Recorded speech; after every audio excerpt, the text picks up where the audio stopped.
ফের সামাজিক মাধ্যমে দেশ বিরোধী পোস্ট করার অভিযোগে এক যুবককে গ্রেফতার করল পুলিশ। উত্তর চব্বিশ পরগনার বনগাঁর ঘটনা।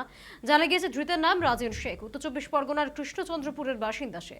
অভিযোগ, ভারত পাকিস্তান সংঘর্ষের আবহে সামাজিক মাধ্যমে বেশ কয়েকদিন ধরেই লাগাতার দেশ বিরোধী উস্কানিমূলক পোস্ট শেয়ার করেছিলেন ওই যুবক। এরপরেই তা পুলিশের নজরে আসতেই তড়িঘড়ি পদক্ষেপ নেয় পুলিশ। অভিযুক্তকে দ্রুত গ্রেফতার করা হয়। গোটা ঘটনার তদন্ত চালাচ্ছে পুলিশ।